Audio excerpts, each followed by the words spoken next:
2016 का वो खौफनाक ऊना कांड जिसने पूरे देश को झकझोर कर रख दिया था, आज एक बार फिर से सियासत और न्याय व्यवस्था के केंद्र में आ गया है। गुजरात के गिर सोमनाथ जिले के ऊना में दलितों पर हुए उस जघन्य अत्याचार के मामले में जब बीते मार्च महीने में स्थानीय अदालत ने 40 में से लगभग 35 आरोपियों को बरी कर दिया, तो न्याय की आस लगाए बैठे पीड़ित परिवारों को एक गहरा धक्का लगा। अब इस फैसले को हाईकोर्ट ने चुनौती देने के लिए पीड़ित दलित परिवारों को भारी वित्तीय और कानूनी चुनौतियों का सामना करना पड़ रहा है। और इसी विचलित कर देने वाली सच्चाई को लेकर बहुजन समाज पार्टी यानी बीएसपी की सुप्रीमो मायावती ने गुजरात सरकार पर बेहद तीखा हमला बोला है। शुक्रवार सुबह अपने सोशल मीडिया हैंडल एक्स पर एक पोस्ट करते हुए मायावती ने इस पूरे घटनाक्रम पर गहरी चिंता व्यक्त की है। उन्होंने सीधे तौर पर गुजरात सरकार पर निशाना साधते हुए कहा कि आरोपियों का बरी होना दलितों के प्रति सरकारी द्वेष, उनके हितों और सुरक्षा के प्रति लापरवाही व उदासीनता का ही परिणाम नजर आता है।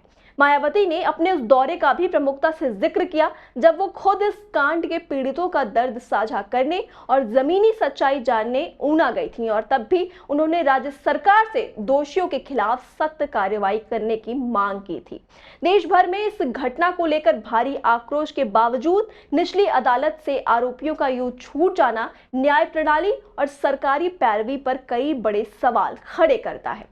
हालांकि बसपा प्रमुख ने गुजरात सरकार को नसीहत देते हुए स्पष्ट कहा है कि अब भी मौका है कि सरकार अपनी इस बड़ी गलती को सुधारे और इस मामले की हाईकोर्ट में उचित और मजबूत पैरवी कर सभी दोषियों को सख्त सजा दिलवाए, ताकि पीड़ित परिवारों को न्याय मिल सके और समाज के लिए एक कड़ा सबक तय हो।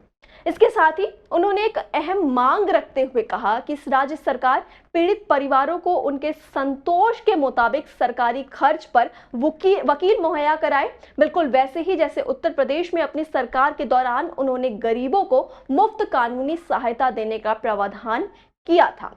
अब देखना यह होगा कि मायावती के इस कड़े रुख और न्याय के इस गुहार के बाद क्या गुजरात सरकार ऊना कांड के पीड़ितों के लिए हाई कोर्ट के दरवाजे मजबूती से खटखटाती है, या फिर दलित अत्याचार का ये गंभीर मामला यूं ही फाइलों और कानूनी पचड़ों में दम तोड़ देगा। सारी अपडेट्स हम पहुंचाते रहेंगे आप तक। तमाम खबरों के लिए आप जुड़े रहिए आई इंडिया के साथ। कौन दिया है खबर आपकी, नजर हमारी, देखते रहिए आई इंडिया।